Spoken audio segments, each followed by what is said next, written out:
Good afternoon, everyone, from Petal, a sun-soaked Panther field as the Sumrall Bobcats get ready to take on the Petal Panthers. Both of these teams come in with the same overall records of 13 wins and 3 losses. One of the Sumrall losses was to this Petal team very early on in this 2023 campaign. Kelly Sander, along with producer engineer Brody Courtney, glad that you are with us here. It's a little toasty outside today compared to some of the other Saturdays we have, but obviously the later on in the year that's going to happen. Let's take a look, first of all, at the Sumrall batting order.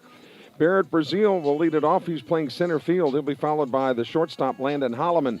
Walker Long, the catcher, batting in the 3-hole. He'll be followed by Connor Walker, this afternoon's designated hitter. Cade Clinton bats 5th. He's playing left field today. He'll be followed by Landon Hawkins, the third baseman, hitting in the 6-hole. Leo Odom hitting for himself. He's pitching. He bats 7th, batting 8th. The second baseman, Tyson Hicks, and rounding out the batting order for Sumrall is Carson Moon, the first baseman. So for the Bobcats, it's Brazil, Holloman, Long, Walker, Clinton, Hawkins, Odom, Hicks, and Moon. And again, Leo Odom will be on the mound. Let's check our text line. Already coming in at 601-310-7077. Christy Martin has already checked in. She's in Folsom, Louisiana, watching the game on the big screen TV there. The Bobcats will have to go up against Tanner Beliveau, the starting pitcher, and the very first batters and pitchers going up against each other, both wearing the number 13, which doesn't happen very often that players will wear 13 at all. And here you got Brazil for Sumrall wearing 13, and Beliveau for Petal wearing 13. Wind blowing straight out to dead center field today. Beliveau goes from the stretch, and the first pitch to Brazil is high, ball 1. The Bobcats on the World Wide Web, sponsored by Diversified Forestry Management, Real South Hunting, and American Graphics, thanks to Stan Wellborn. That pitch is outside.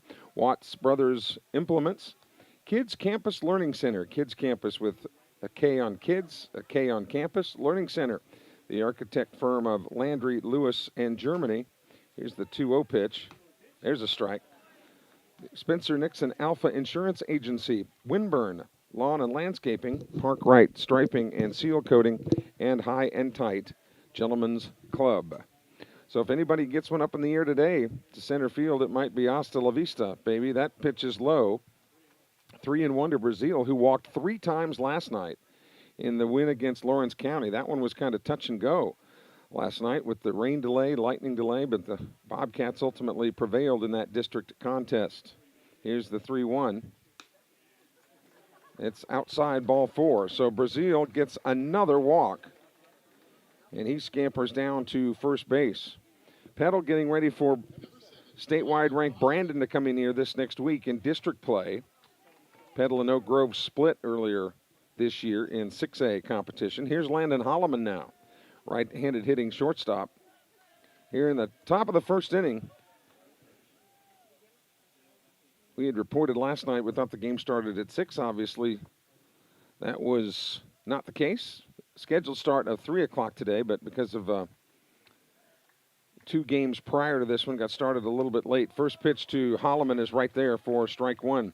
Coach Davis's parents and Drew Davis's grandparents are watching today from Smith County. The further north you get, the rougher the weather was last night. We hope everybody's okay. And, of course, gosh, the devastation in Amory and Rolling Fork and some of the places up there.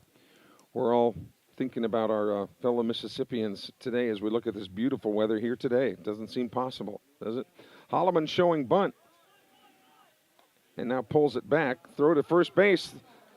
Down to second base, and the runner is out. Umpire right there, Mike Smith, goes up with the right hand, and Brazil is out on the throw to second. So there's one away. Base is empty. And Holloman back at the plate. Now 1 ball and 1 strike count.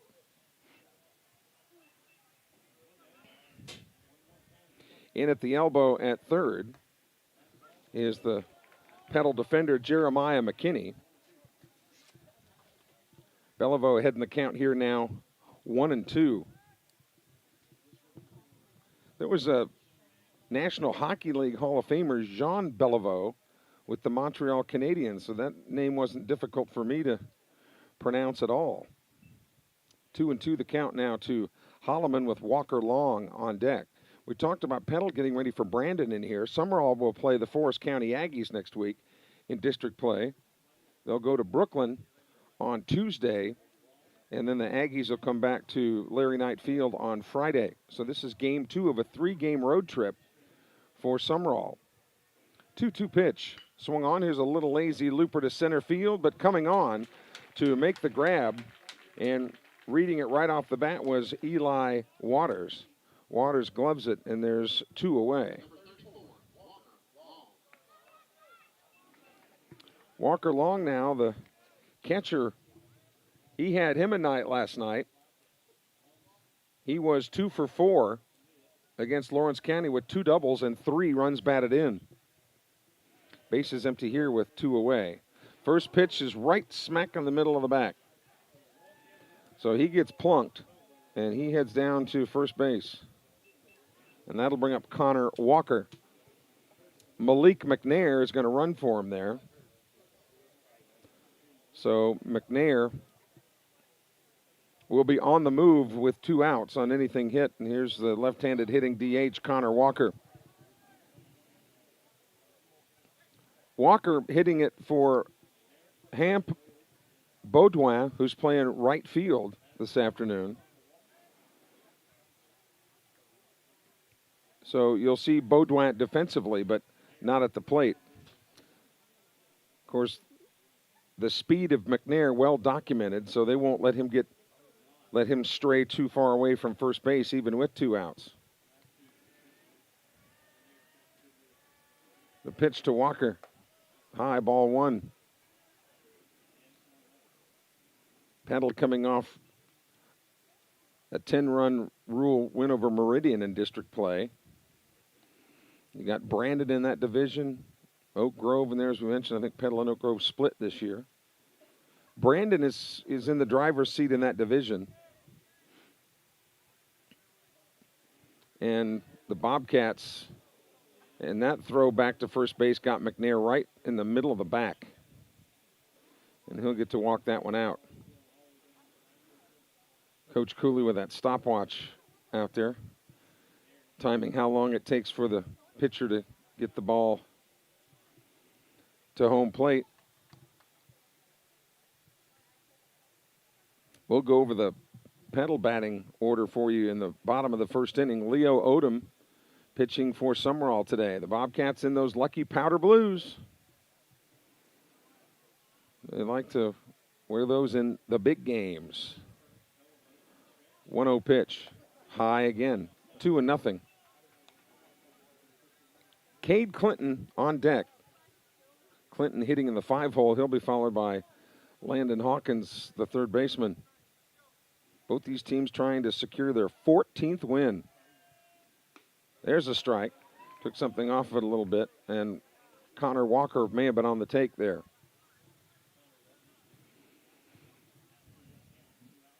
Southern Miss grabbed the lead late against Georgia Southern. That game might be over. There's a little swipe to center field, a base hit. McNair was on the move. Here comes the throw to third, and McNair is safe around the tag.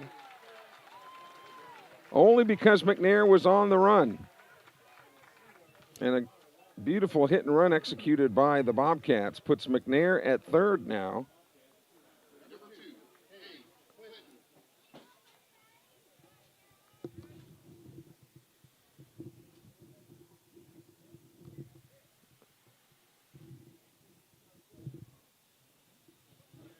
Connor Walker running for himself at first base. So here's Cade Clinton now with runners at the corners and 2 away. Breaking ball drops in there beautifully for strike 1. Cade Clinton's home run last night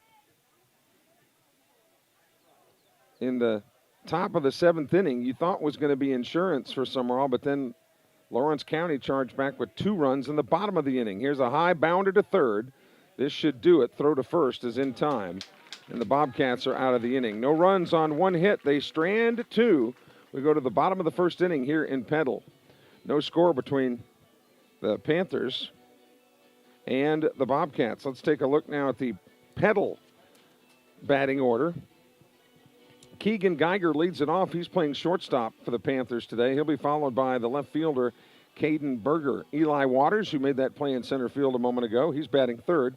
The cleanup hitter is the pitcher and DH, Tanner Beliveau. Cooper Nash playing right field. Cooper batting fifth. He'll be followed by Jeremiah McKinney, the third baseman. And then rounding out the order for the Panthers is the catcher, Britt Stringer, Davis Knight, the first baseman, and Dylan Dykes, the second baseman. So it's Geiger, Berger, Waters, Beliveau, Nash, McKinney, Stringer, Knight, and Dykes to face Leo Odom on the mound for the Bobcats this afternoon in scheduled 7-inning contest. We say scheduled because last night's game, of course, went 8 innings. Plus the lightning delay, the rain delay, and everything else. It was a extended stay in Monticello yesterday. Let's set the Sumrall defense for you. Hawkins at third, Holloman at short, Hicks at second, and Moon, who was the starting pitcher last night, he's over there at first. Clinton in left, Brazil in center, Baudouin in right, and the battery is Odom and Long. Again, both of these teams 13-3 on the season. Sumrall JV won its game. For those of you that might have youngsters playing in the JV programs,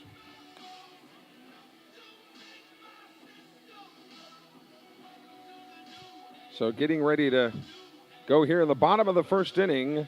No score. Southern Miss has defeated Georgia Southern 9-7 in game 2 of that 3-game series. Wow, that's already great for Southern Miss. So they've clinched that 3-game series by winning the first 2. They'll start the second game at about 4:35. So here's Keegan Geiger, left-handed hitting shortstop, to face the right-hander Leo Odom. Breaking ball high, and he wants the rosin bag. So he'll throw it on the mound here. There's field turf around home plate here at Petal. Everything else is natural grass and natural dirt. 1-0 pitch is high and tight. 2-0 now. Wind still blowing out towards center field. The softball complex right behind us here at Petal, and the football field immediately to our right across the street. The 2-0 pitch is high, 3-0. The Bobcats playing Geiger to go the opposite way just a hair, with Brazil shading toward left field. Here's the 3-0 pitch, high and tight again. So a 4-pitch base on balls. So here's Caden Berger now, the left fielder.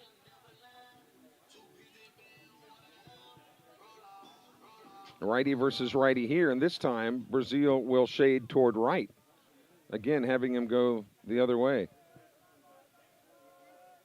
First pitch here is high. Odom has been missing high very early on here. Eli Waters on deck. He's the center fielder for the Panthers, coached by Jake Mills, who came here from South Panola. The 1-0 pitch, high and tight again, 2-0. And a good team like Petal, you can't give free things to without them taking advantage of it. Neither team, when they played earlier this year, played particularly well. Both coaches will tell you that. Petal wound up being victorious in that game. But both teams would like to, as in any game, play the best they can possibly play, and then you let the chips fall where they may. 2-0 pitch is a strike. That one was just on the upper fringe of the strike zone.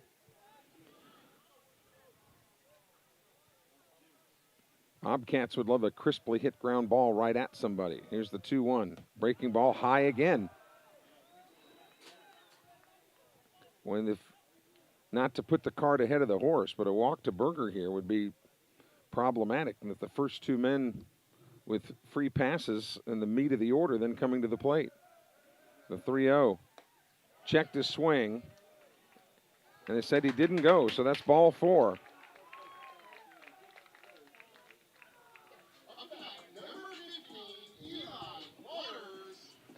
So here's Waters.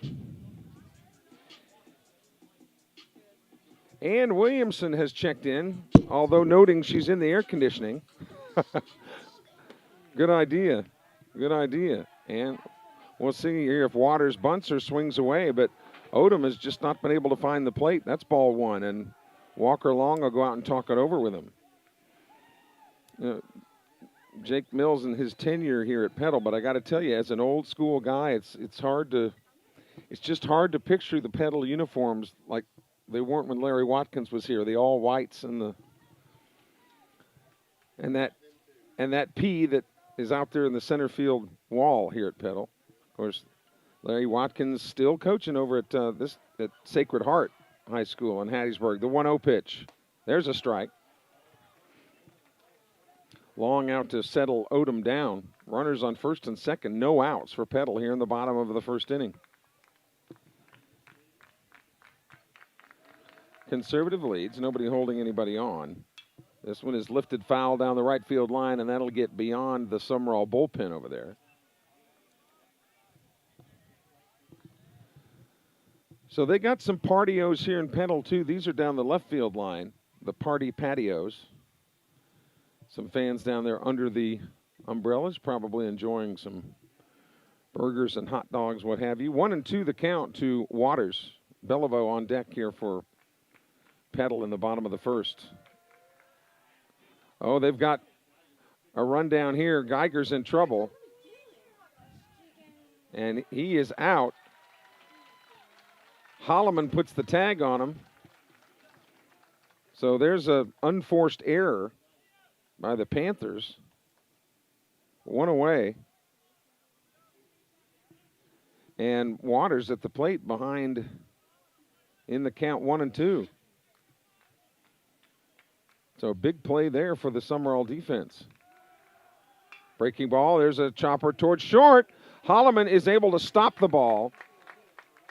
And he might have even taken that on his teeth on a funny hop, the way that he's reacting out there. He was breaking to the bag for a potential throw to second, but then had to come back to the baseball. That's a base hit. So runners at first and second. But you know that if there were runners on first and second, that would have been a potential double play ball. So 1 out, runners on first and second. Double steal going here, and pitch is put out of bounds. They've got a group listing on Scruggs Road. Ginger Berry, Deanne Courtney, they love their Bobcats. Scruggs Road, that's kind of where all the famous people in Sumrall live, isn't it, Brody? Yeah, Scruggs Road, baby. If you ain't sleeping there, you might as well be camping out. Here's the 0-1 pitch. That's outside. 1-1 now. The Panthers had the hit and run on there, and Beliveau just fouled it out of play. A ball, a strike, and an out. Aces wild here. Bottom of the first inning, no score, but the Panthers making noise. Leo Odom has given up a couple of walks and a base hit. Runners going again, and that ball is shot foul wide of first. Boy, Belivau's a big-looking, good-looking athlete. Cooper Nash, the right fielder, on deck.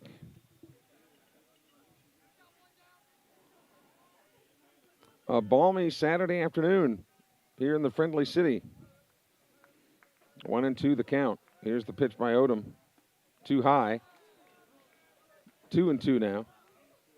And again, Odom, when he has missed, he has been missing consistently high, which the problem there is somebody might go up after it and knock it out of the fence. We got another situation here at second. Too big of a leadoff and another pickoff at second base. This time it's Berger that gets rung up. So 2 outs. 2 of the most unorthodox outs you'll ever record.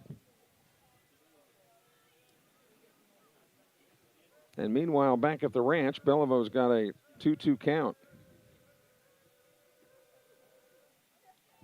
That one gets beyond Walker Long, so Waters will skate down to second. Maybe this is a ploy to let everybody get to second base and then pick them off. I don't know. But now that wild pitch cost the Panthers some extra bases. 3-2, payoff pitch coming to Beliveau. Swung on, this one is lifted to right field.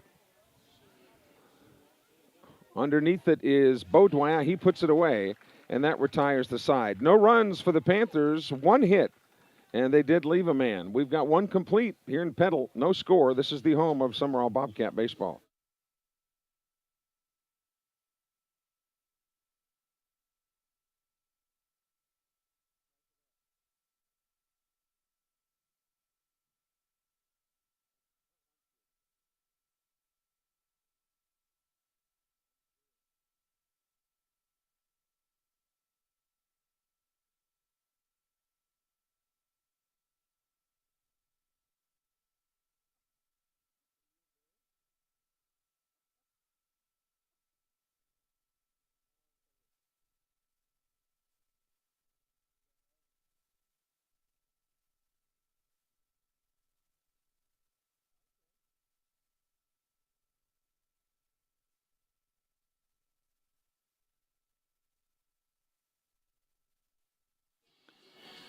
Beliveau out to throw his warm-up tosses. Boy, the text messages are flying in here. Jim and Glenda Cody are watching from the 601. Tessa Morales sitting outside enjoying the weather and watching and or listening to the broadcast. Always good to have Tessa along. Not only are we getting text messages from people who are watching the game, we are getting pictures sent to us from where they are watching the game today. Karen Thompson with her blue and yellow hearts saying go Bobcats. She's watching after the family got back from a trip to Orlando to see Mickey and Minnie down there.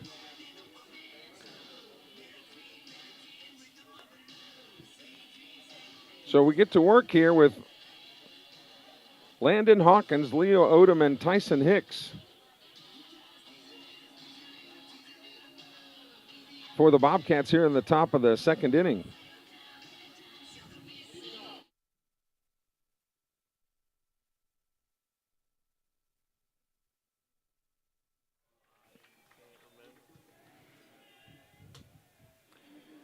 Righty versus righty, this matchup, and the first pitch is high.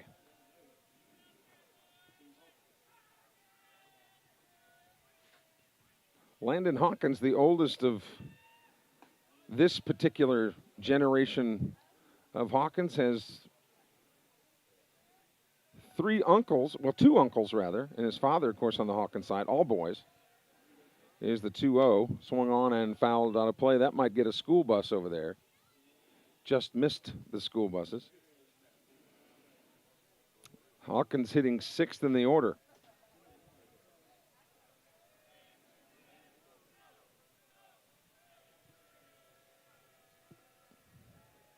The 2-1 pitch. Low. 3-1.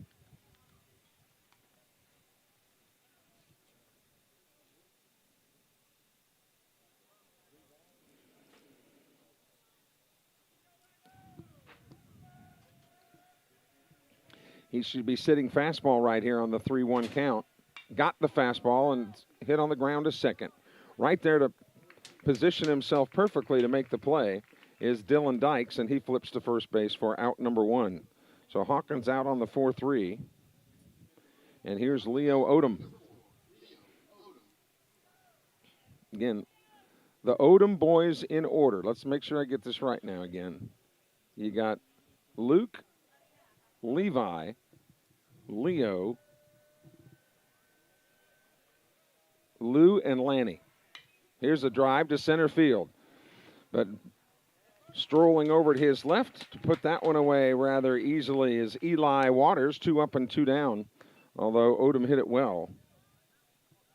That'll bring up Tyson Hicks, the left-handed hitting second baseman. So Beliveau showing signs of beginning to settle in here. Again, Southern Miss won the first game of the doubleheader today against Georgia Southern. They'll play again at 4:35, looking for that sweep. Playing the doubleheader today, they anticipate rain in the area tomorrow. First pitch here is position A for strike one. You can't help but think with that wind blowing out towards center that somebody's going to get a hold of one today.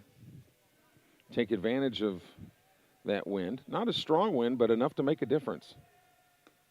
There's a strike on the outside corner. 0-2 now to Hicks. Should he reach, then Carson Moon would come to the plate.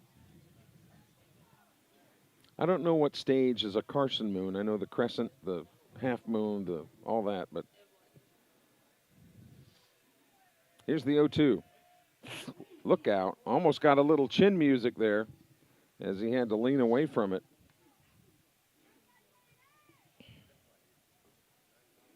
Tyson Hicks. Again, the Aggies provide the next opposition in district play. The Bobcats will go to Brooklyn on Tuesday, and the Aggies come to Sumrall on Friday. There's a swing and a miss. Hicks down on strikes, and the Bobcats go quietly in the second inning. No runs, no hits, no errors. No one left on base. We go to the bottom of the second here in Petal today. No score. This is the home of Sumrall Bobcat baseball.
So for the Panthers, it'll be Cooper Nash, Jeremiah McKinney, and Britt Stringer.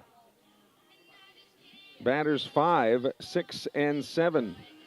Our text line is 601-310-7077. Miss Shirley is watching from her home today, Shirley Haddix. And our buddy Connors Cochran watching the live stream today as well. So we miss you, Connors. Got to see you at the home games, I guess, right? So here we go. Cooper Nash leads it off here against Odom. The first pitch, there's a flare out toward left field, but hit right at Cade Clinton, who puts it away for out number 1. Barreled it up well, but just got a little bit too underneath it. And here's Jeremiah McKinney. McKinney, the third baseman. And they are really playing him to pull all kinds of room in right center field.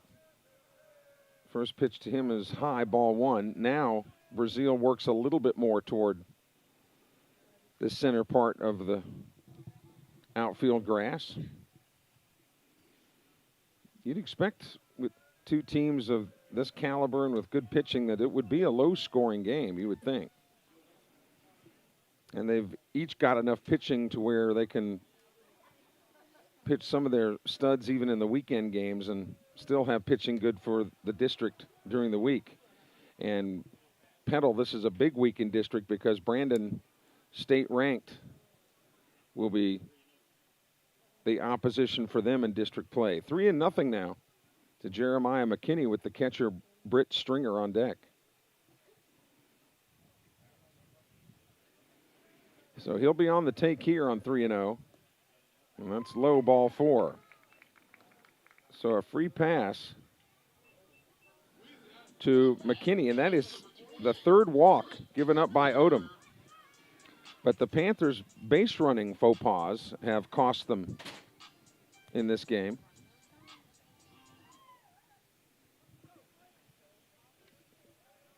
So Stringer, the catcher, up there. Hawkins thinks he might be bunting here, but a curveball drops right in there for strike 1.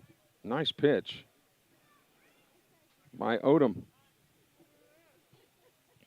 Now Hawkins a little bit less suspicious. Backs up. He didn't show an inkling to bunt at all there. Swing and a miss. Throw down to second base is in time. What a throw by Walker Long, right on the money. And McKinney's out, and the bases are empty with 2 away. 1 run might make all the difference in this contest today. So 0-2 to Stringer. From the full windup now, Odom goes to work.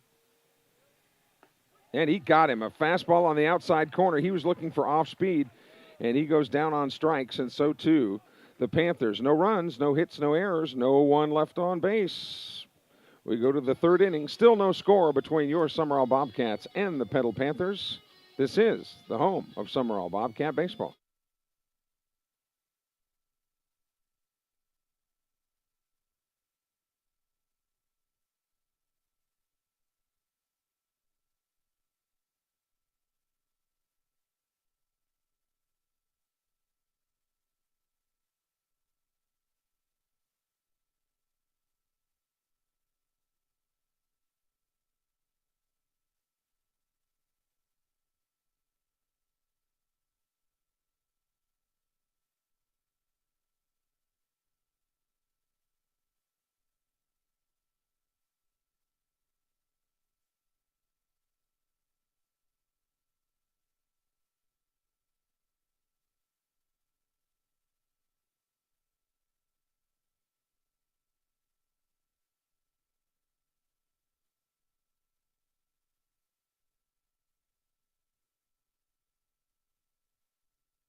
So leading it off for the Bobcats in the top of the 3rd, Carson Moon, and then we go back to the top of the order with Barrett Brazil and Landon Holloman.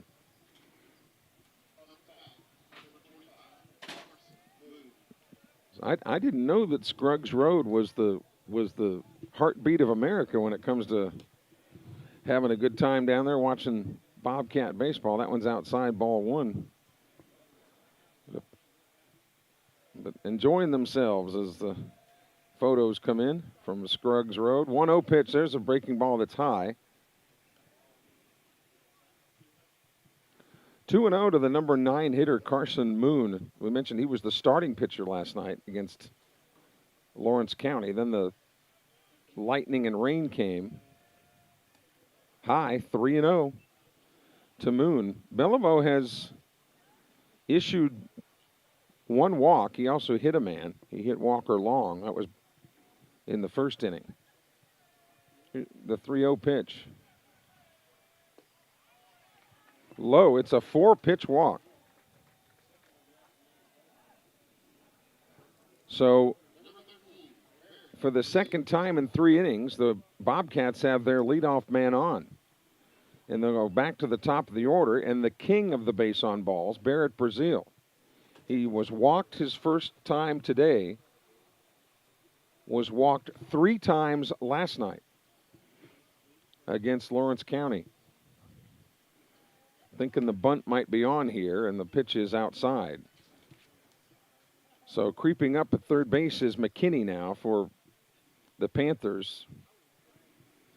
The advantage of a left-handed hitter bunting the ball is they're already 2 steps closer to first base. So if they push that ball down the third baseline, particularly if there's a left-handed pitcher, because the left-handed pitcher, if he fields it, has to make a complete turn to make the throw. Shows bunt and then pulls it back. It's a high pitch that's 2-0. So now Beliveau laboring ever so slightly here. In the top of the third inning, no score. 2 of the richest baseball traditions in the state ever playing today. That's outside and high, 3-0. Sumrall now in the 4A division.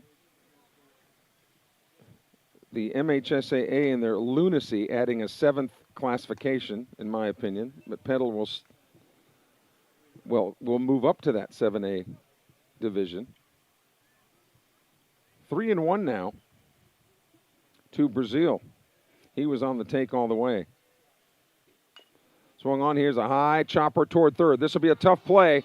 They're not going to get Brazil. Boy, I don't know if you rule that an error or a hit, because I'm not sure they'd have thrown him out anyway.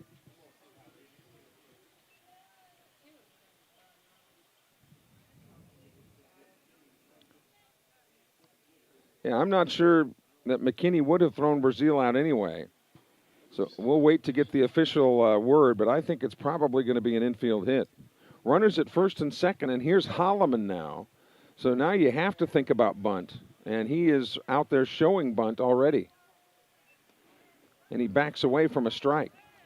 So maybe that was just to keep the Panthers guessing a little bit. Error is the rule. Wow, okay, error on McKinney at third. There's another breaking ball. So Holloman obviously not bunting.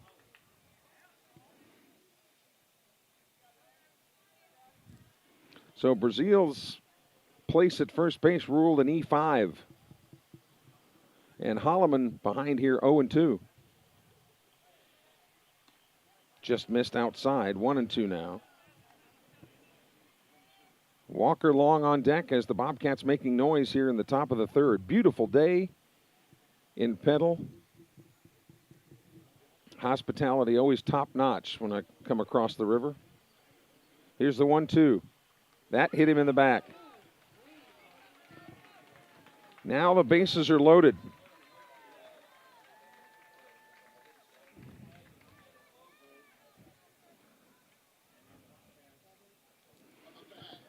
And Walker Long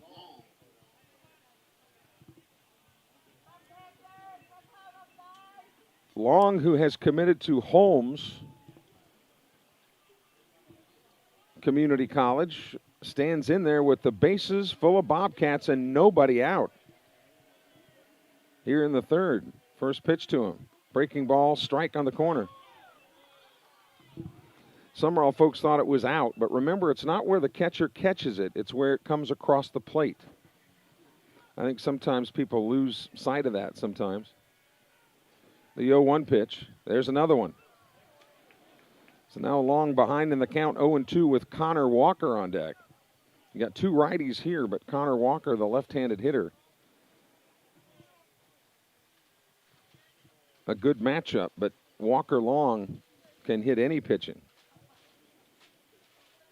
Here's the 0-2. Just low. 1-2. So you've got Moon at third, Brazil at second, Holloman at first. Speed o'plenty for Sumrall, and Walker Long, one of your pure power hitters up there at the plate. The 1-2.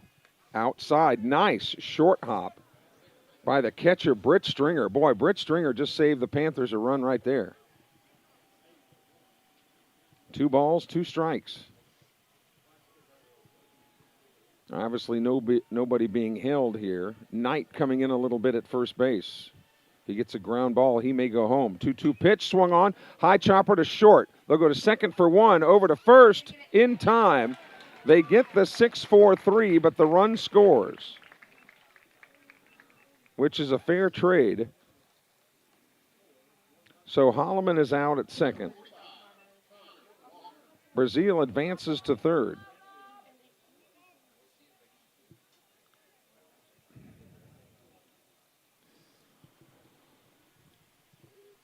So 1-0 Sumrall now with Connor Walker up. First pitch to him is right off the fist and into the netting here.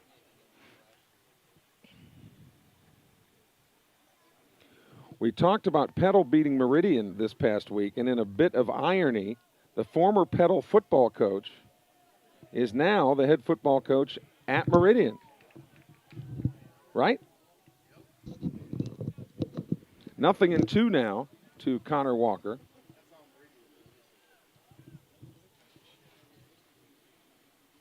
Marcus Broyles we're talking about, of course.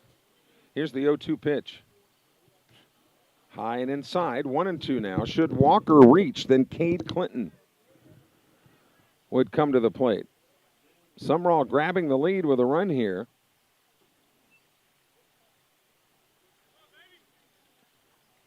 And there may have been a play at the plate on the force, but good decision by shortstop Keegan Geiger to go to second because he looked at the opportunity of racking up 2 outs instead of potentially 1, and even that was not a guarantee that he was going to get the force out at home. The 2-2 pitch. Oh, nice breaking ball in there and froze Connor Walker. But the Bobcats do come up with 1 run on no hits. There was 1 error and 1 man left. We go to the bottom of the 3rd inning here in Petal. The Rawcats have grabbed the lead. It's 1-0 as we go to the bottom of the 3rd here in Petal. This is the home of Sumrall Bobcat baseball.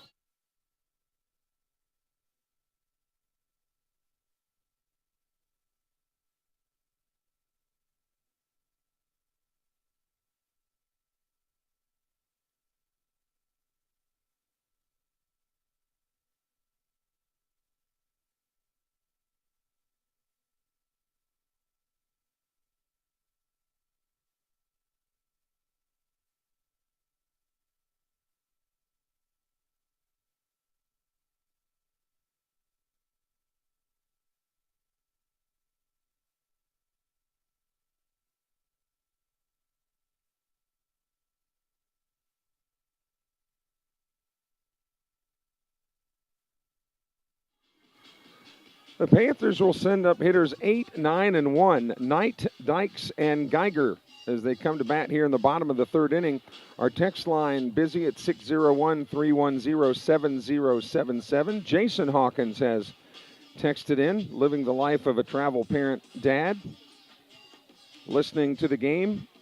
I hope if you're driving, Jason, you are listening to the game and not watching. I'm sure your insurance company would not want to hear that you were watching a game while driving your car. So here's Davis Knight, big, thickly built first baseman, to face Leo Odom.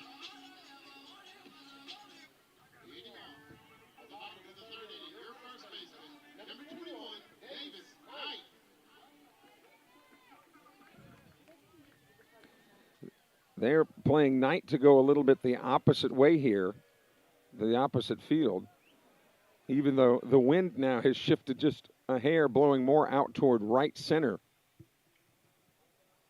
First pitch is low to him. Panthers will try to answer the 1 run Sumrall got in the top of the 3rd. 1-0 pitch. Tight and upstairs. The Major League Baseball season begins next Thursday, believe it or not. The major leagues will be back in action. Here's the 2-0 pitch. Low again. Odom issued a walk to Geiger to start the game, but got Nash to fly out in the leadoff spot in inning number 2. There's a strike.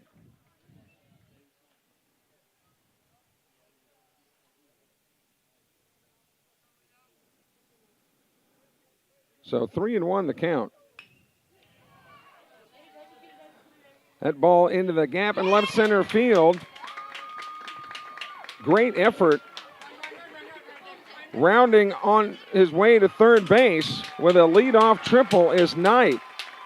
Swung on in a fly ball that Brazil was shaded a little bit toward left, but the Panthers took advantage of it there, and as fast as Brazil is, he still almost made the catch. So he's at third with nobody out. Brazil would have been a little bit more straight up. I believe he'd have made that play. But here's Dykes now, the second baseman. That pitch is high. Ball one, Dykes, a prototype second baseman build. A little slighter than your first baseman and catchers. Let's just put it that way. 1-0 pitch. That's high and outside. 2-0. It's a good thing about baseball is you don't have to be 6'8", 350 to be good at it. You don't have to be 7 feet tall and 210. There's a strike on the inside corner. 2-1 now. Takes all sizes, all abilities to play baseball. 2-1 to Dykes. And that hit him right between the shoulder blades. So now the Panthers have got something cooking here in the third. Odom has issued 3 walks and now a hit batsman. And Keegan Geiger, who was the recipient of one of those walks, will dig in here as Jake Mills wants to come out and check his second baseman. We talked about Jake Mills coming here from South Panola. And, of course, South Panola, if it's any other sport other than football, sometimes you really feel like you get the short end of the stick. But he did a great job at South Panola. And when the Petal job came open, he was tabbed as the new man when Shane Kelly left. So apparently, thumbs up from Dylan Dykes. And, you know, as any kind of athlete, you got to really be hurting to tell the coach, take me out, because you're in that lineup. You don't want to leave it. So here's Geiger. We'll see how Mills decides to play this now with runners at the corners. Pitch by Odom. There's a called strike. Holloman was on the move to try to cut any potential throw off going to second and maybe gun the man out at the plate. But the Panthers have got to be careful on the bases here because really the base running has hurt the Panthers here in the early going. Picked off at second base twice in this game. Now, neither runner getting too far off of the bag.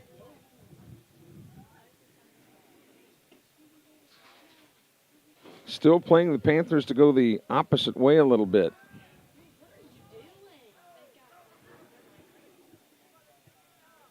Caden Berger, the left fielder, is on deck.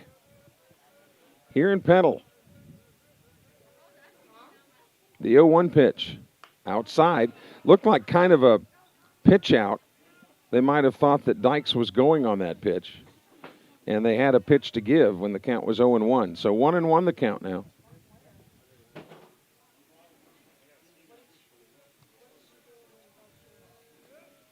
That's outside. 2-1 now. Bobcats got a run in the top of the inning without the benefit of a hit. Now, kind of argued as to whether Brazil's was a hit or an error, but eventually they always ruled an error. That's outside. 3-1. Nobody out here in the third. Panthers trying to hold serve here on the home field.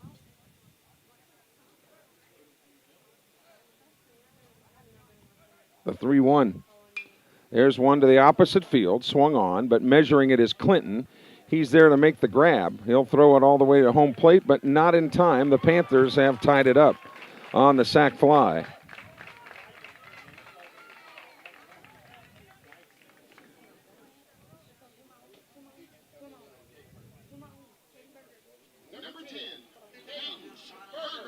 So here's Caden Berger now. RBI for Geiger. And again, tie game. Berger hitting second in the order for Jake Mills. Eli Waters, the center fielder, is on deck. First pitch to him. Breaking ball away. Wanted to appeal down to first as Walker Long thought he might have swung through the zone. Trying to hold up on a check swing. Now they've got a runner off a little bit too big of a lead, and you heard some of the Bobcat teammates yelling to Odom, off, off, off. I mean, step off the rubber and try to get him in a rundown. Very alert defensive play by the Bobcats. The 1-0 pitch, low, 2-0. As Odom starts to work into the meat of the Petal order. Waters, Beliveau, and Nash are 3, 4, and 5. They are the next hitters that await him here. Throw again to first. Runner back in time. Good move by Odom. Boy, old Keaton.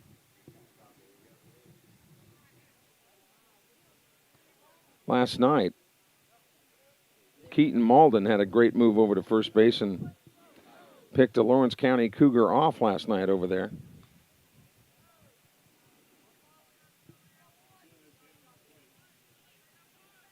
That's why when I coach kids, I'll say with the left-hander, get the lead on the secondary once you know the ball is out of his hand. Here's the 2-0 pitch, high and inside, 3-0.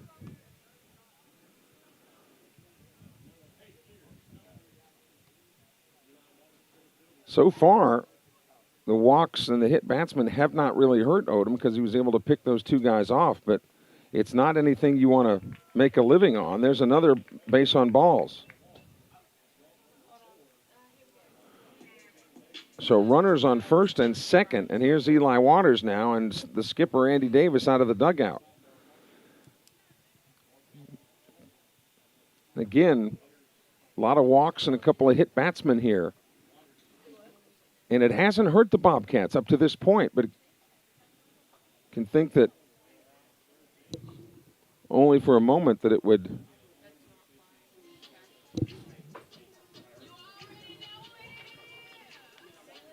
Dr. Jack Miller is headed to the dugout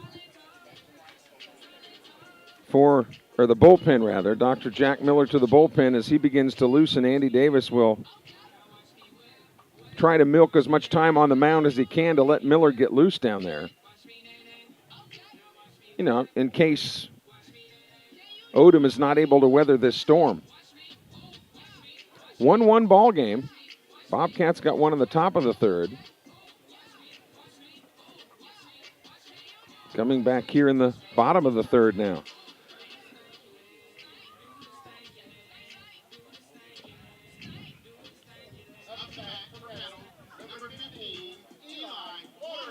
Waters singled his first at bat. And he'll look to put the ball in play again. Shows bunt, puts it right back to the pitcher, bare hands it, look out, Odom can't come up with it, and that's an E1. Where Odom got into trouble is I think he wanted to field that ball and throw it to third. And he took his eye off the ball ever so slightly, and then he couldn't come up with a handle at all. An E1.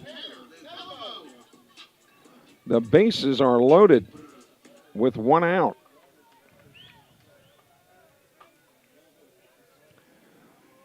And Beliveau will get a chance to help his own cause here. The pitcher for Petal up to bat with the bases loaded and one out. First pitch is outside. That gets away from Long. Dykes comes waltzing home from third. And the Panthers have grabbed a 2-1 lead. Everybody else moves up a station. So Berger moves to third. Waters down to second. And a 1-0 count to Beliveau as Jack Miller continues to warm up for the Bobcats down the right field bullpen. The 1-0 pitch. Swung on. There's a shot right back up the middle. This will score at least one. Rounding third, coming home. There will be no play. 2 more runs in for the Panthers. It is 4-1 Petal.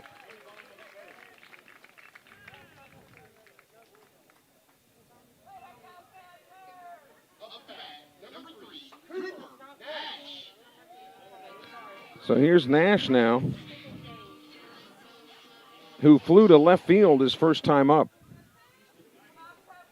4-1 ball game now.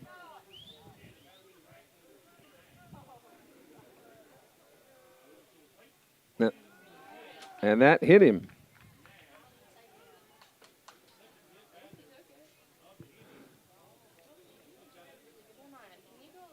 I've seen more umpires this year telling the hitters, that they got to get out of the way. And I think Andy Davis, that's what Andy Davis is going to talk to him about here. That did Cooper Nash really get hit, or did he kind of lean into that a little bit? I get the argument. I don't know that he's going to win the argument. But the pitch was slow enough where he could have avoided it, but he did not. So runners at first and second now. An error, a walk, a hit batsman, and a couple of key hits have put 4 runs across for the Panthers here. Outside.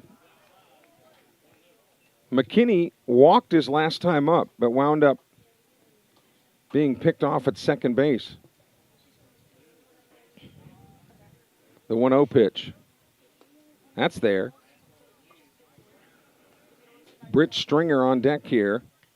McKinney, the 8th man in the order, the 8th batter of the inning for the Panthers, and there's only 1 out. 1-1 pitch. There's a little looper into left field, a base hit. Rounding third, here comes the throw to the plate. It'll be cut off. An RBI single for McKinney. And it's 5-1 Petal. Meanwhile, Nash held up at second. So runners at first and second, 1 out. And here's Britt Stringer now, the 9th hitter of the inning. He struck out swinging his first time up. Miller now back from the bullpen. Yes, Miller with Coach Miller, that's right. First pitch is outside.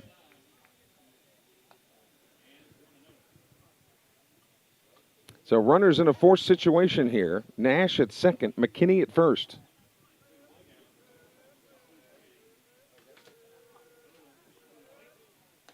It's a strike.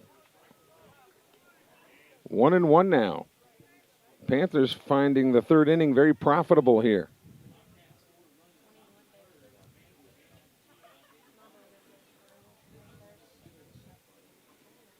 The 1-1. Swing and a miss. Nice sweeping breaking ball that had him way out in front.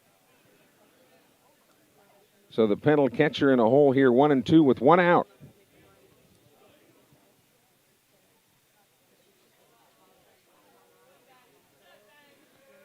Another breaking ball and got it right off the end of it.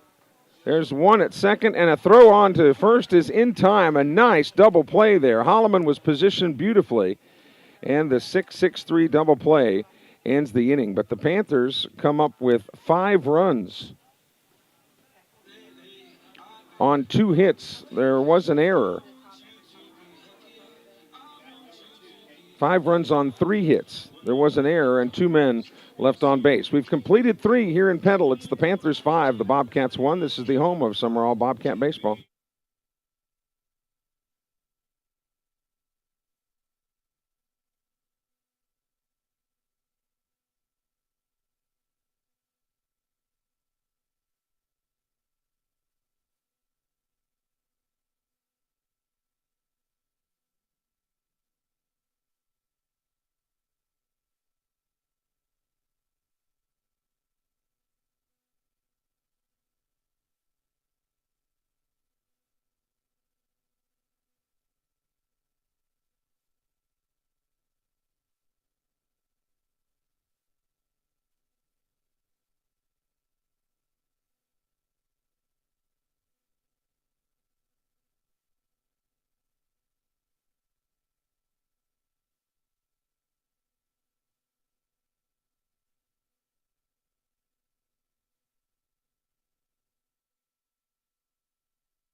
So Bellevue comes out to work in the top of the 4th inning here in Petal today. But his teammates have given him some run support. Speaking of support, thanks to High and Tight Gentlemen's Club for their sponsorship of the webcasts, Park Right Striping and Seal Coating, Windburn Lawn and Landscaping. Boy, you don't think they're busy this time of year? Well, they are for sure. The Spencer Nixon Alpha Insurance Agency. And the architect firm of Landry, Lewis, and Germany. So Cade Clinton will lead it off here for the Bobcats in the top of the 4th. Going back up against Bellevue. Bellevue working like most pitchers seem to do now. There's a drive toward right field. This is down, and this will be at least 2 bases. Clinton rounding first on his way to second. He's in with a leadoff stand-up double. So just like that, the Bobcats coming to life.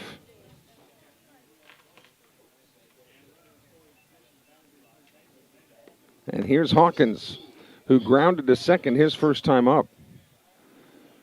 Boy, Clinton, they had him played way over and had lots of room there to right field, and Clinton placed it beautifully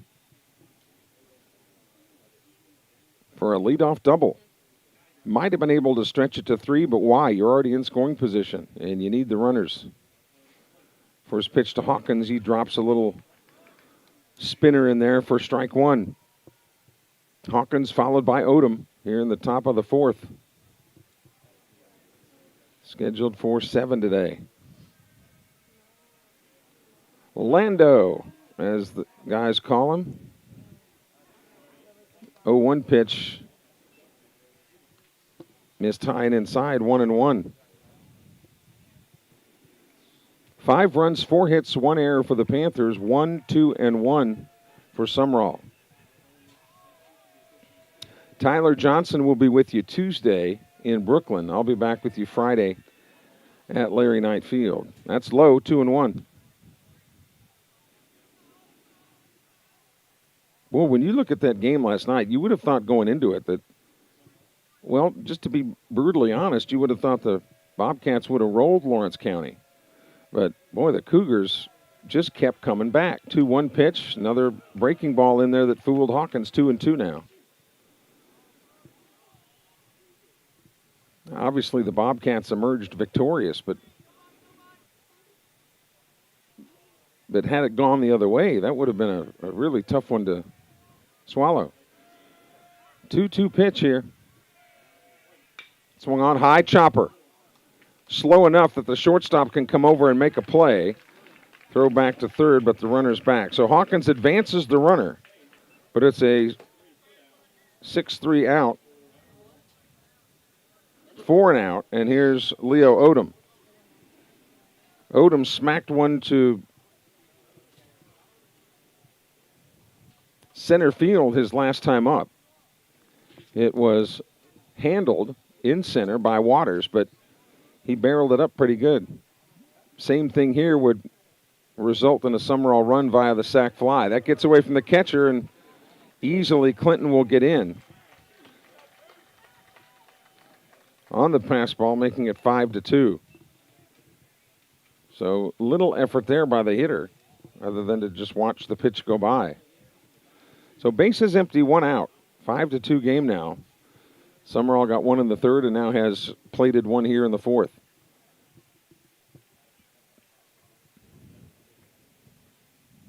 One 0 pitch from Bellevue. Outside and low. Boy, you think it's some of the great pitchers that have come through Petal over the years. Tony Phillips, who then later went on to become the mayor in Petal. Bill Lott was quite a player in Petal. Petal's just cranked out some really good baseball players over the years.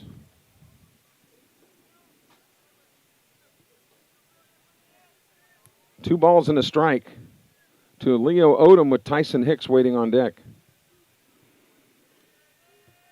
Billy Reynolds was another good player. There's a strike on the corner. As I start racking my mind, I can keep remembering all these Petal players over the years.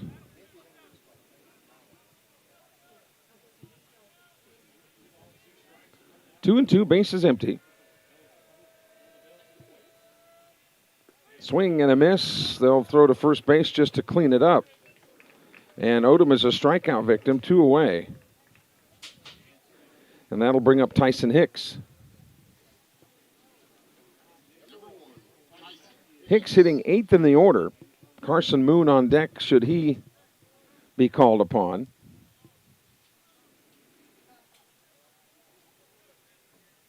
Beliveau working quickly as Hicks barely got on the box and he came set ready to throw. Swung on. Here's a bounder towards short.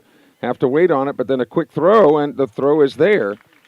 And Hicks is retired. So the Bobcats do come up with a run on 1 hit. No errors, nobody left on base. We go to the bottom of the 4th. Petal 5, Sumrall 2. This is the home of Sumrall Bobcat baseball.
So Jack Miller on the hill now for the Bobcats as he will face the Panthers in the bottom of the 4th inning, and he will face hitters 8, 9, and 1.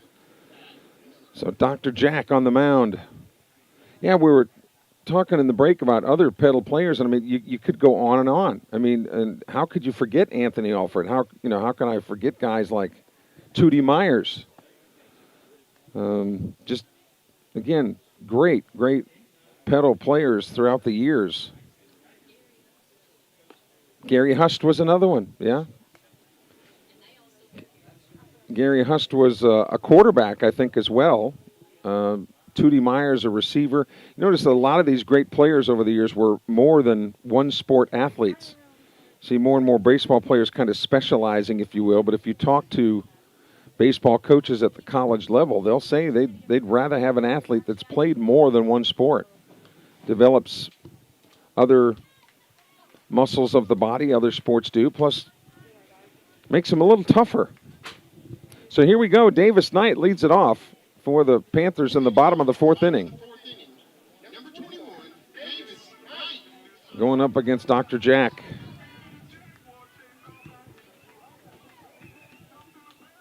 Knight hit a triple.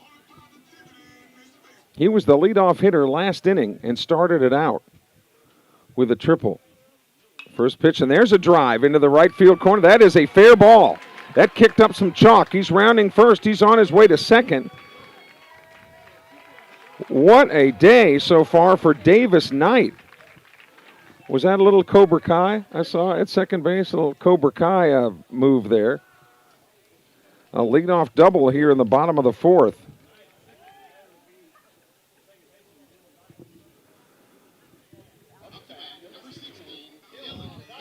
So Knight will get a courtesy runner, and Dylan Dykes will come up to bat. Dykes was hit by a pitch his first time up and then wound up scoring.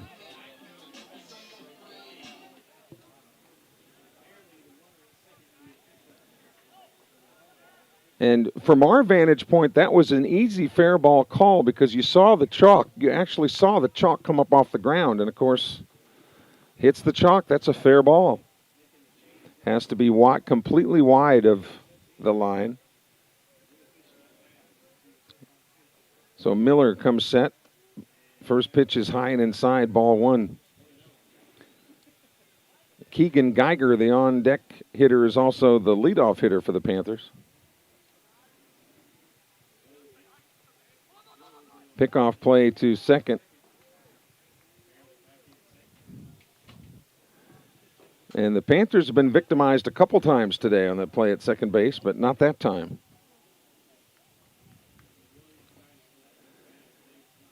Here's the 1-0. Dropped it in there for strike one. So Miller on in relief of Odom.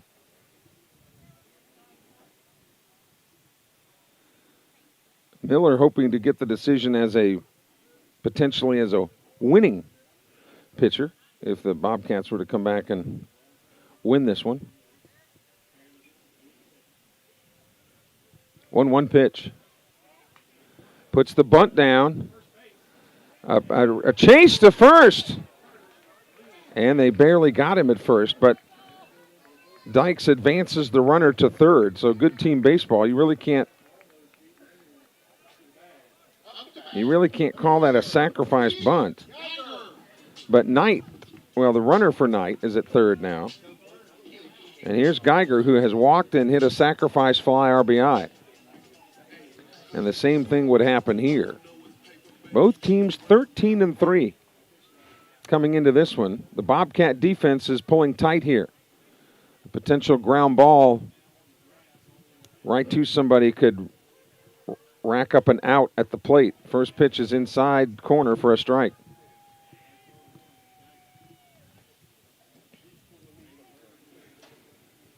Miller on in relief of Odom. The wind has died down a little bit here now. One out, bottom of the fourth inning. Swing and a miss. Miller ahead now in the count 0-2. Boy, it would be great for the Bobcats if they could strand the runner at third base. The 0-2 pitch. Outside, tried to get him to fish. And wasn't biting.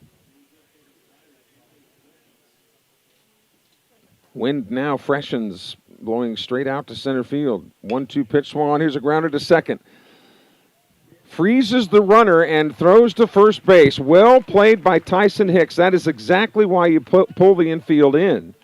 Hicks looked right at the runner at third base, wanting him to commit one way or the other. And when it was apparent he was going to stay at third, the ground out goes to first base. Well defended by Hicks. 2 away. And here's Caden Berger now. The first pitch from Miller is high, ball one.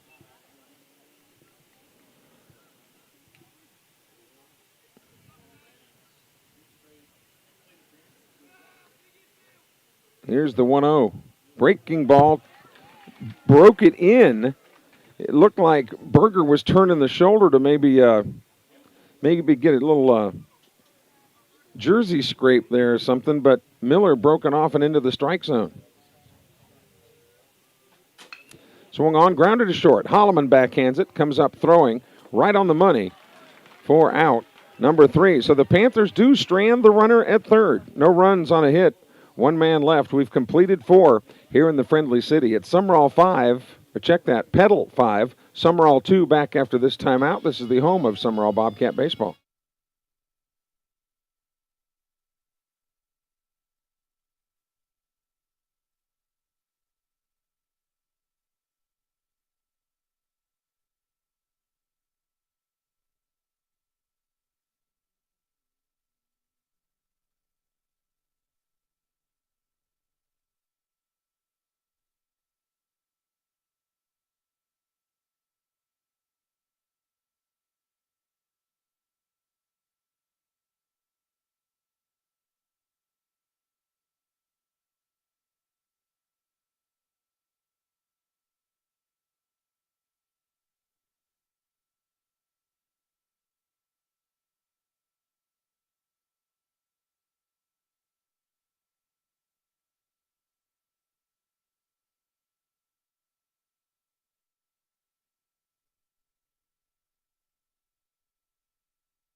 Carson Moon will lead off the 5th inning, to be followed by Brazil and Holloman, thanks to Kids Campus Learning Center for their sponsorship of Bobcat Baseball on the web. Kids Campus, kids with a K, campus with a K, Learning Center.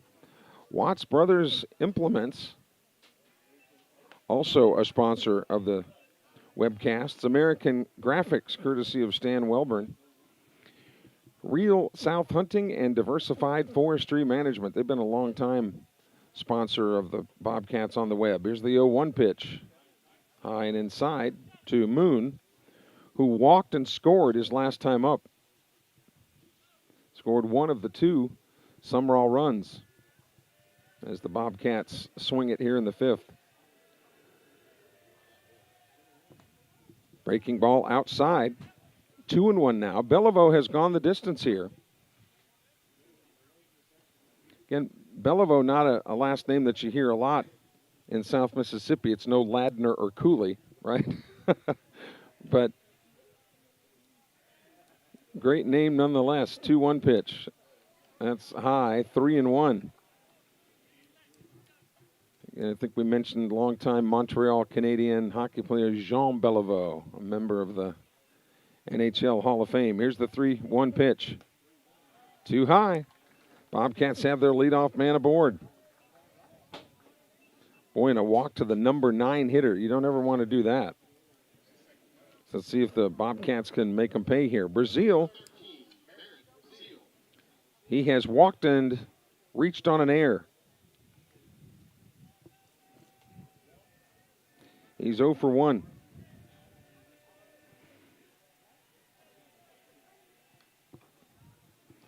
Outside, ball 1. We've seen no activity at all in the Petal bullpen. And now that Miller is in for the Bobcats, no activity there either. The 1-0. Nearly some chin music there. 2-0 now. And here comes Jake Mills. It didn't take long. We're going to see how or what he might have to say here. Because, again, we've seen nobody in the bullpen, unless anybody that he might want to go to is already in the defensive lineup. There has been no activity down there.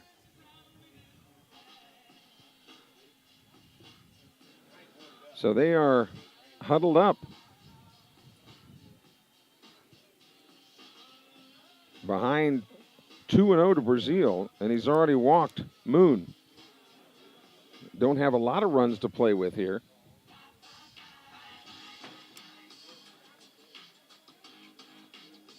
So Beliveau stays.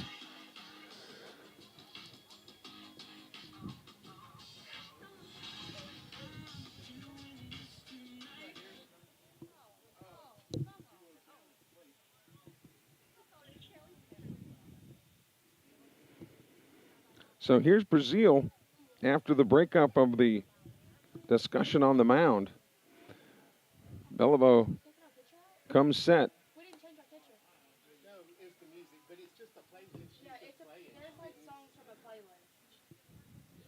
So that pitch misses. And that's ball 4. And here comes Mills again very quickly. So 2 walks. This might be the end of the line for Beliveau.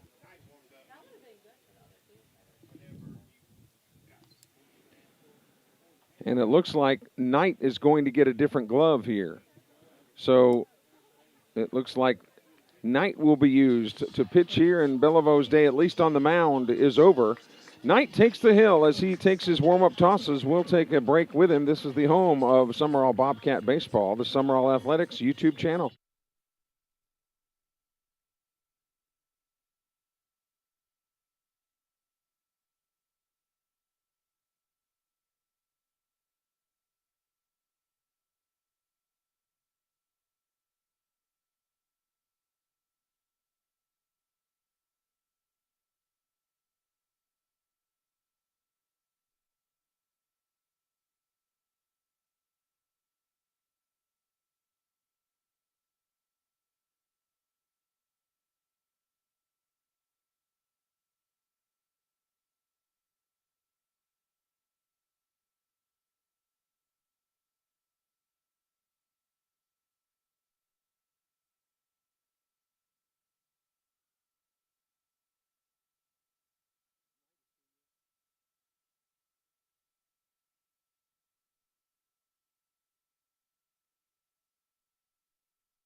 So Knight comes on, the lefty, the senior,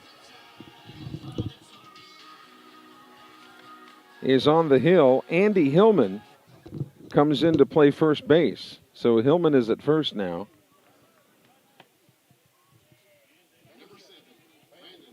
So Brazil and Moon both with walks. And here's Holloman now. We'll see if Andy Davis has to potentially bunt him over. He's showing bunt already, but will he pull it back? That's the question. You would certainly think that might not be a bad play here. The number 2 man in the order usually is pretty good with a bat. Hit and run, bunts, whatever you need in that position. Showing bunt, and it's popped up back to the screen.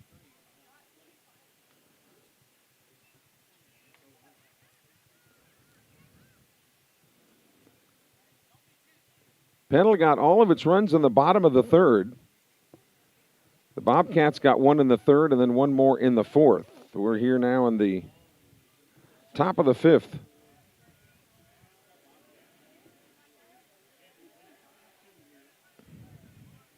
0-1 pitch. Bunt is being shown, and there it is. And there's where that left-hander has to make that turn all the way around, and he beat it out. See the difference between a right-handed pitcher and a left-handed pitcher on a bunt situation that there he had to make the complete turn, and that's all Holloman needed to be able to get there.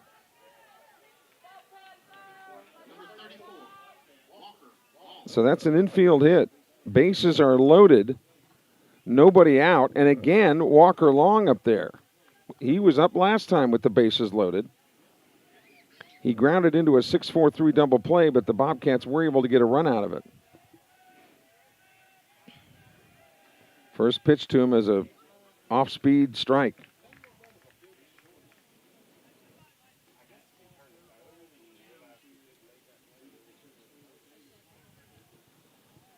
Moon at third, Brazil at second, Holloman at first.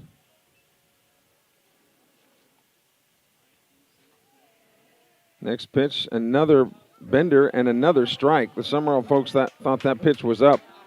And Andy Davis has called time, and I think he's going to talk to Walker Long, but say something probably loud enough just for the umpire to hear it, even though it's directed at Walker Long. That's how you keep yourself out of trouble with the umpires. It looked like it was up a little bit. It sure did, but umpires, by and large, do a fantastic job. Look, they're not going to get everyone right, but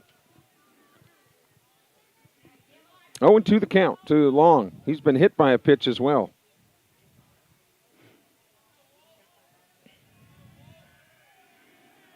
The 0-2 swung on, tried to lift it to right field, went the opposite way, but fouled it out of play. Good job by Long not trying to pull that ball. Just tried to slap it into right field. Count stays 0-2 with Connor Walker on deck. Sumrall trailing 5-2, but it has something going here in the fifth. Swing and a miss. He got Long on strikes. And now Knight gets the lefty-lefty matchup he wants with Connor Walker. Boy, the Bobcats need to get some runs here with opportunity with the bases loaded, no outs. Now time is called.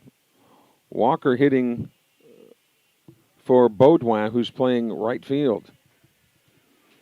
Hamp Baudouin. First pitch. That's that breaking ball that was called the strike before. And this one was called high. And this time he had the Petal folks unhappy with the calls. And look, if you called it a strike the first time, it's got to be a strike the second time. Here's the 1-0. That one's out. 2-0 now. So Walker can be sitting fastball here, you would think, on 2-0. 1 out, bases loaded. Knight on in relief of Beliveau. The 2-0. There's that fastball. Line shot and barely back to the bag. Wow. Holloman dove back to the bag in just the nick of time. A line shot. Great play at first base by Andy Hillman.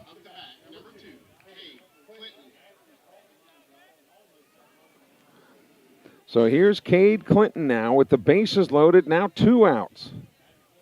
And the Bobcats have not been able to put one across here with the bases loaded.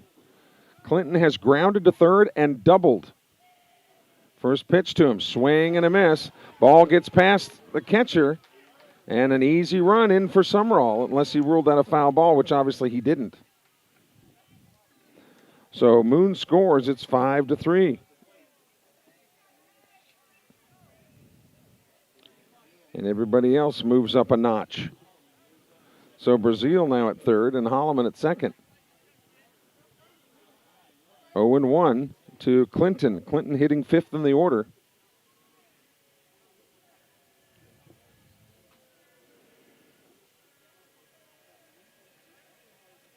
Here's the 0-1. Swung on. Here's a high fly ball to right field being measured out there. Should be routine. And it is for the third out. Making the catch in right field is Cooper Nash. But the Bobcats do come up with another run. 1 run on 1 hit. There were 2 men left on base. We go to the bottom of the 5th inning here in Petal. It's the Panthers 5, the Bobcats 3. This is the home of Sumrall Bobcat baseball.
So we go to the bottom of the 5th here in Petal. It'll be Waters,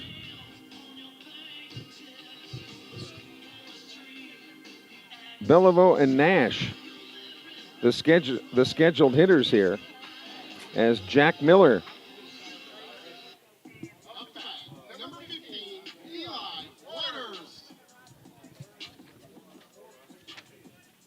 Oh.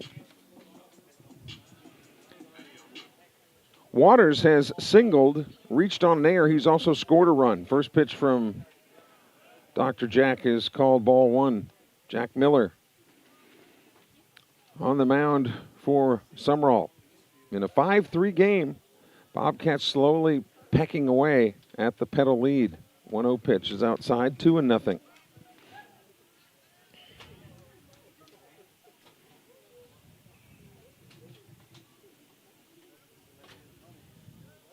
Scheduled for 7 today. That one bounced up there, 3-0 now. To the leadoff hitter, Waters.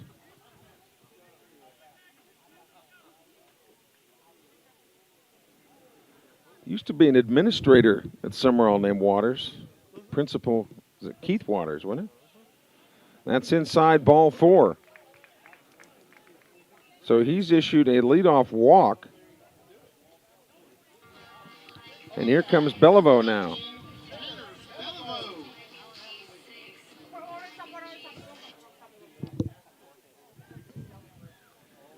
Beliveau has flown to right. He has singled. He's got a couple of RBIs.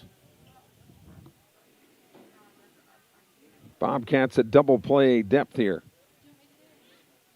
Looking for one hit right at him. First pitch, swinging, and it's fouled outside of third. Runner was moving on the pitch. So the Panthers continue to be aggressive on the bases, even though earlier in the game the aggressiveness got them into a little bit of trouble as they were picked off twice at second base. Throw over to first. Both bullpens quiet now. Miller in the game for Sumrall, Knight on the hill for the Panthers. The 0-1 pitch. There's a strike at the belt buckle.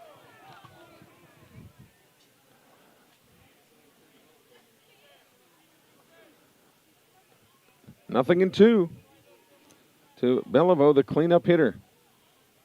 Swung on. Here's a grounder towards second. Only play is at first. So Hicks records that throw.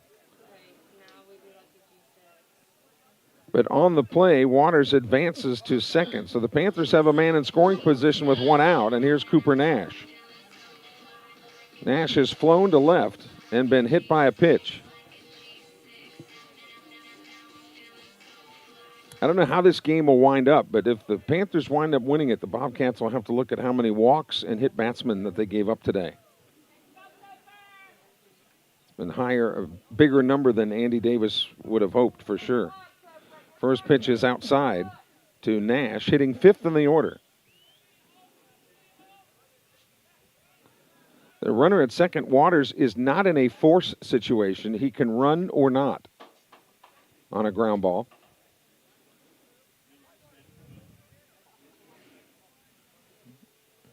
The 1-0 pitch. Low, 2-0.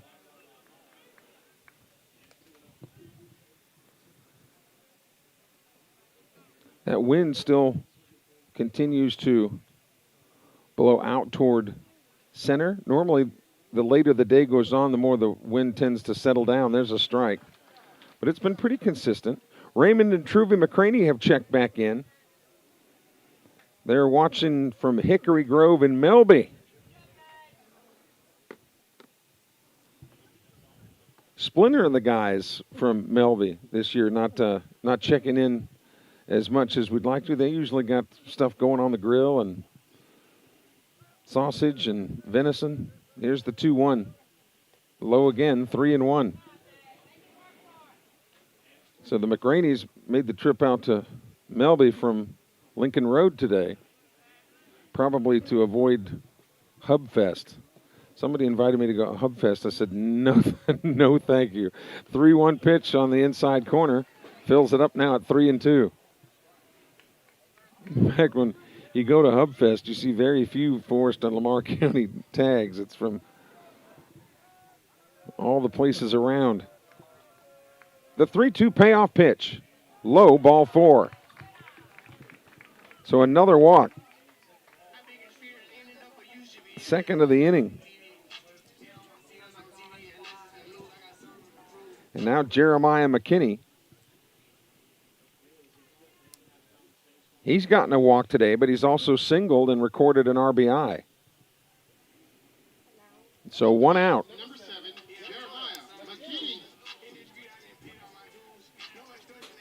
You have to wonder if he thinks that McKinney might be able to get a bunt down and beat it out. Hawkins thinks that that might be the case. He's certainly looking a little edgy. A third time was called at the plate, so no balk. One out, bottom of the fifth. There's a breaking ball strike. It looked like McKinney wanted to swing there, but knows if he did, it would have been too late. Here's the 0-1. Swung on. Here's a drive to left field. That ball is right at Clinton. He had to come to his left. He's able to track that one down. Hit well. Runners at first and second. And here's Britt Stringer, the catcher now. He has struck out and grounded into a double play. So runners will be moving on any contact now with 2 outs. Bobcats playing him to pull a little bit here. Runners on first and second. Here's a drive toward right field in the air. That one is being monitored in right, and Baudouin pulls it down, and that's the side. So the Panthers strand at 2. Both were issued walks, but don't get them across. We've completed 5 here in Petal. It's the Panthers 5, the Bobcats 3. Back for the 6th in a moment. This is the home of Sumrall Bobcat baseball.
The Bobcats will send up Hawkins, and Jack Miller will hit.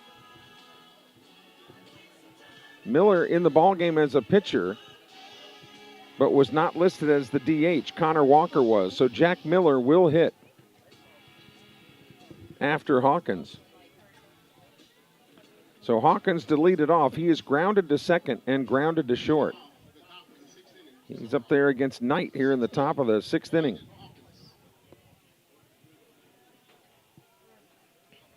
First pitch to him is outside and high, ball 1.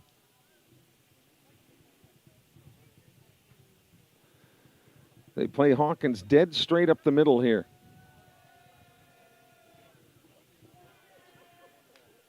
Got just a piece of that one and fouled it back. It was off speed, and Hawkins pulled the trigger a little bit too quickly and kind of cue balled it right off the end of the bat. 1-1, the count to the leadoff hitter. Knight working out of the stretch with no runners on. Breaking ball again, fouled into the screen.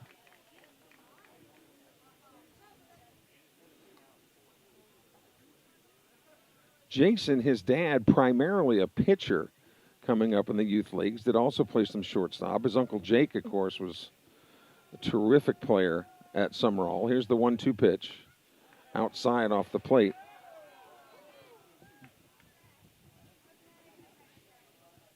Both teams' outfields have played well today. Infield's okay, it's not as good as the outfield. This one is fought off the fist. It will come down foul. Hillman tried to get after the ball to pull it down, but couldn't catch up to it. So 2-2 to Hawkins. Again, because of the way it worked out, Jack Miller, the pitcher, will hit. He's next up, as the Bobcats try to wipe out a 5-3 deficit here in the top of the 6th. The Bobcats will head to Brooklyn Thursday. That'll be the 3rd game of a 3-game road trip, so to speak. Here's a lazy fly ball to center field. Waters is there to put it away, and that's out number 1. And here's Miller. Old Dr. Jack is going to hit for himself here. And Hicks on deck. At least the times I've been doing games this year, I think this is the first time I've seen Miller bat. There's a strike on the corner. Wind now blowing out toward right center. The sun starting to position its way to where the patio out in left field, kind of midway down the left field line, beginning to nestle itself into the shadows there. A ball and a strike to Miller with the bases empty and 1 out here in the 6th. Outside and high again. And like we've said 100 times, Knight being a left-hander, when left-handers tend to miss, they tend to miss outside and high because that lead shoulder comes open many times, which causes that arm to drop down. Now he came straight over the top that time and got the strike.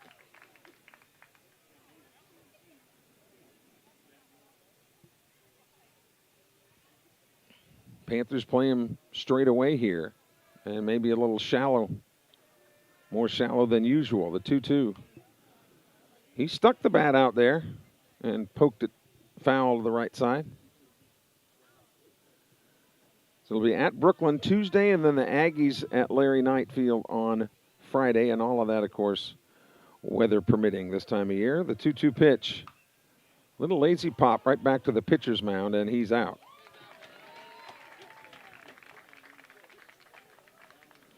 So 2 away here in the 6th. And Tyson Hicks comes up. Hicks has struck out and grounded to short, looking for his first hit of the day.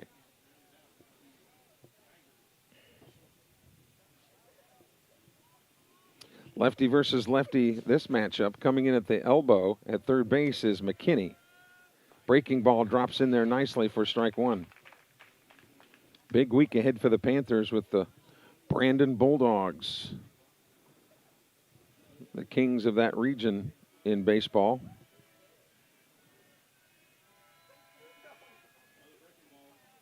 It was another breaking ball, but that one missed low. A ball and a strike to Hicks. Should he reach, then Carson Moon would come to bat here in the top of the 6th inning. Bases empty, 2 outs.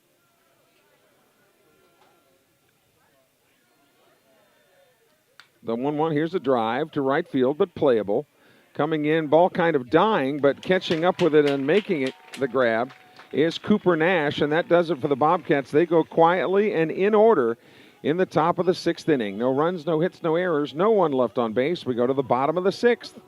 It's the Panthers 5, the Bobcats 2. This is the home of Sumrall Bobcat Baseball.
So we go to the bottom of the 6th. Panthers will be looking for some insurance. Davis Knight, Dylan Dykes, and Keegan Geiger. Hitters 8, 9, and 1. Will face Jack Miller as he comes out for another inning of work. Man, if you had to name an MVP for this game for the Panthers, it's got to be Davis Knight. A triple, a double, and has come on in relief and pitched well. One of the many seniors on this Petal team. First pitch from Miller is outside and high, ball 1. Boy, when you're hitting in the 8-hole, you expect to see some good pitches, but man, he has been stroking it today. A triple and a double. The 1-0 pitch. There's a shot towards short. Nice play by Holloman on the hop to throw him out at first base. Boy, Landon Holloman flashing that leather like he's capable of doing. That was a sharply hit ball, and Holloman guns him out. 1 away. And here's Dykes. Dykes has been hit by a pitch and grounded out to first base. Officially 0 for 1. First pitch from Miller is a strike on the corner. Jack Miller very much pitches within himself. Doesn't try to be too fancy or do anything that he's not capable of. There's strike 2. Just pounds that strike zone. He's not going to blaze it up there at 90 miles an hour.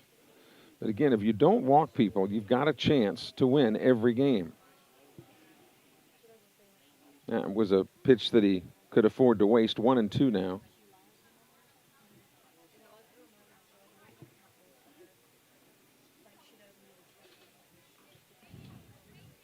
The 1-2. Swung on, grounder towards second. Hicks to his right, comes up, throws across the diamond to make the play. So one second baseman grounds out to the other one. 2 away and back to the top of the order, and Keegan Geiger.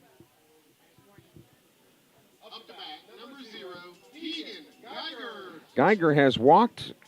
He's got an RBI sacrifice fly, and he is grounded to second base. Hicks has been busy today, so has Holloman, defensively for the Rollcats. First pitch here is a strike. Miller just seems to be getting stronger as the day goes on.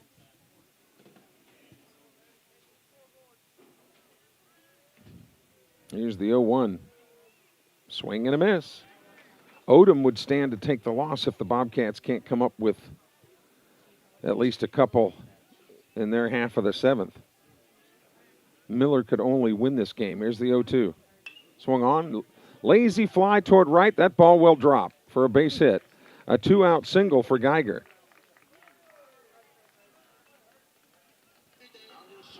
And Caden Berger comes to bat. He's walked a couple of times and grounded to short, so officially he's 0 for 1.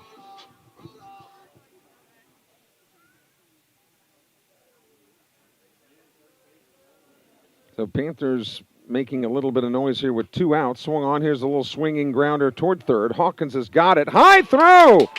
Up into right field. Runner will go to third. Mills is going to wave him home.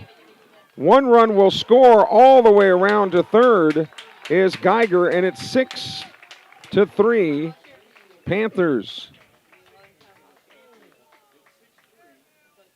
E5.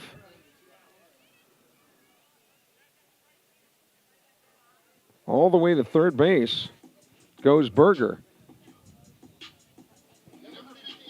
And here's Eli Waters. It wasn't the hardest hit ground ball. And I think Hawkins thought that he had to really race that throw. There's a golf shot into left field, a base hit, another run is home, albeit unearned.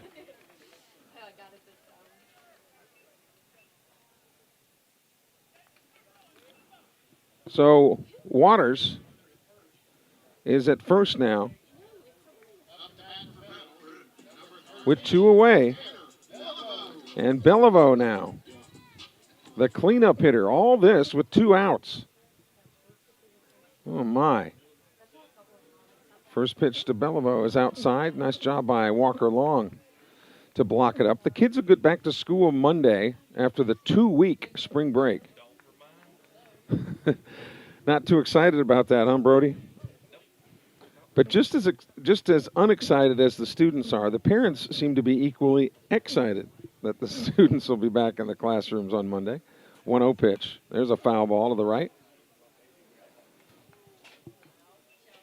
That's all part of that air quotes year-round school they're talking about is longer breaks throughout the year. It's a plan the teachers originally came up with. And they're the ones that have to deal with it most often, so why not listen to them? There's another foul into the screen. 1-2 now. Miller ahead in the count. The Panthers had scored all of their runs in the 3rd inning, but now have come up with 2 here with 2 outs. Ouch. The 1-2 pitch is outside 2-2. Boy, runs that are scored with 2 outs. Killers. The 2-2 offering outside 3-2. So now Waters will be on the move. with 3 balls, 2 strikes, and 2 outs. Because he's either going to walk, which would get Waters second anyway, or strike out, which would end the inning, or get a hit where the runner could get an extra base. And there's a strike on the inside corner. Beliveau is out as he takes strike 3. But the Panthers do come up with 2 more runs on 2 hits. There was 1 error, 1 man left on base. We go to the last chance, 7th for Sumrall. It's the Panthers 7, the Bobcats 3. This is the home of Sumrall Bobcat baseball.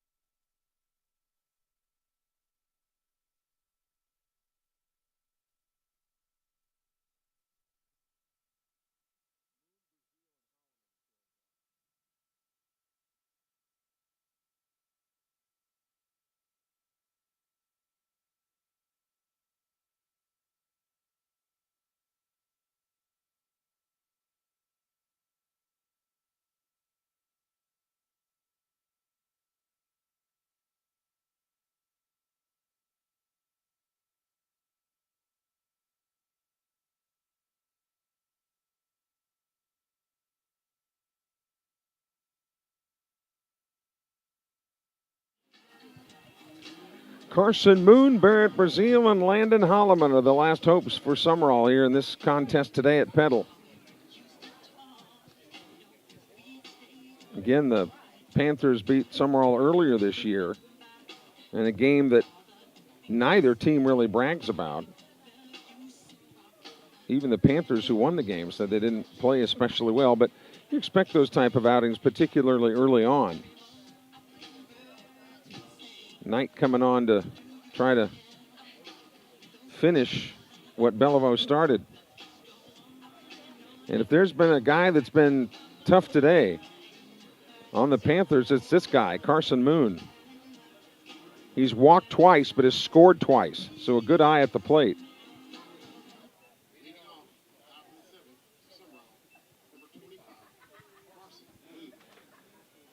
So a good eye has allowed him to get on base. Knight going from the stretch. First pitch is position A, strike 1. 7 runs, 7 hits, 1 error for the Panthers. 3 runs, 2 hits, 2 errors for Sumrall. Drops that second one in there for strike 2. A nice off-speed pitch. They play Moon to pull just slightly.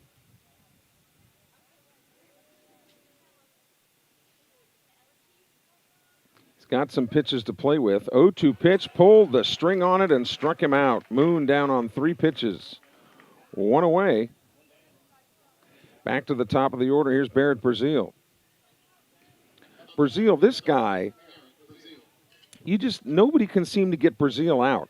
Last night they couldn't get him out. Tonight, a walk, reached on an error, another walk. The guy's on base all the time.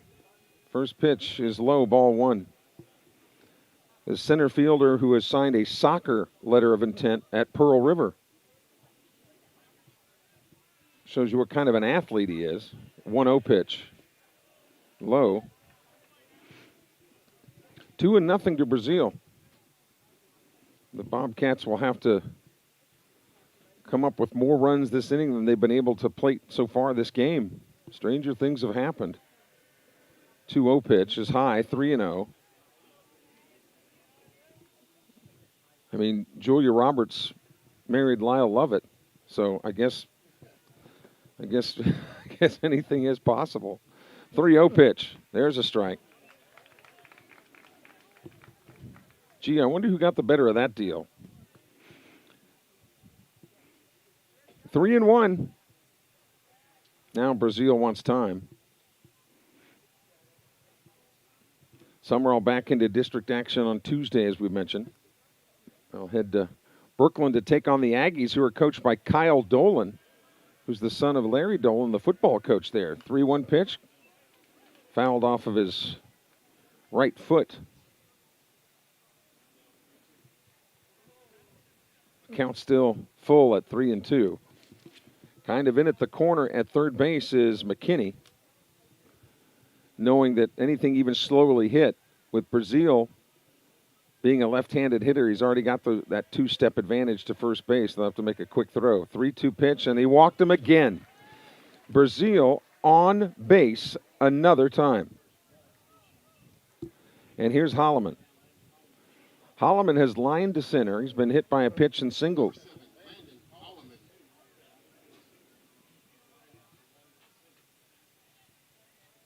One away.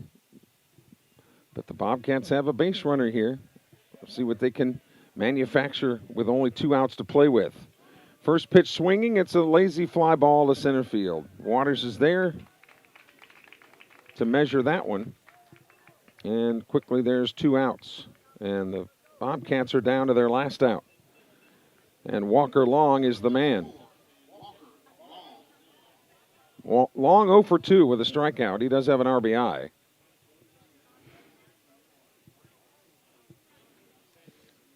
Petal getting ready for its biggest district series so far. You can say perhaps that the Oak Grove series might be a big series, but as far as performance goes, the Brandon Bulldogs are kind of the kings. The Panthers will have to deal with them this week. The 1-0 pitch. There's a strike on the inside corner. Brandon handled Oak Grove this past week pretty easily. A ball and a strike to Walker Long. He's the Bobcats' last hope. Connor Walker is on deck should he reach too high. 2-1 now.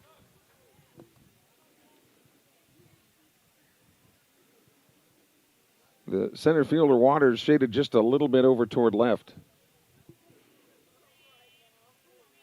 Austin Knight shakes off a couple of calls and now gets the one he wants. Here's the 2-1. Swung on. There's a shot into left field. A base hit for Walker Long.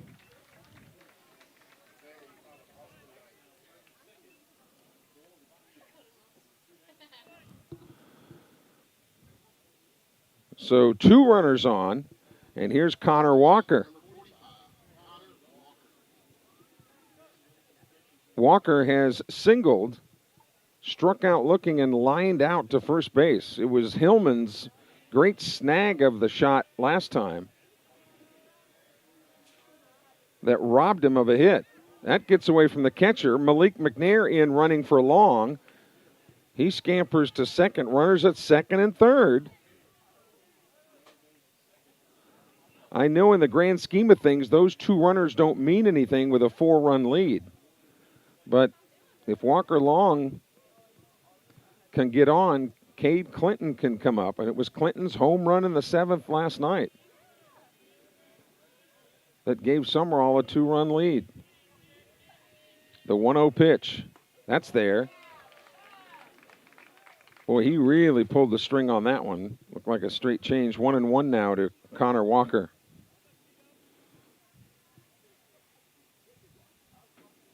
Doesn't matter whether you lose by 4 or lose by 1. It's still a loss. The Bobcats need some runners. Breaking ball missed. 2-1. The plot is thickening slowly here.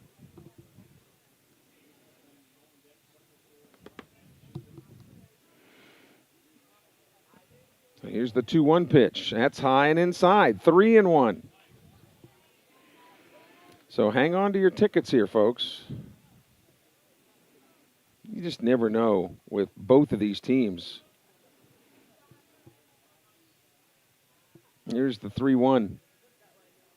There's ball 4. It's upstairs. So the bases are loaded. And Cade Clinton coming up. And Jake Mills comes out and knows what Clinton did last night. You can bet that that'll be the discussion here. There's no place to put him. So you're going to have to at least let him see something. Not necessarily something to hit, but you're going to have to be stealth-like in where you place the ball, or Clinton will make you pay, and this game will be tied. 2 outs, bases loaded for Sumrall. The Bobcats making noise with 2 outs, just like the Panthers did in the top part of the inning.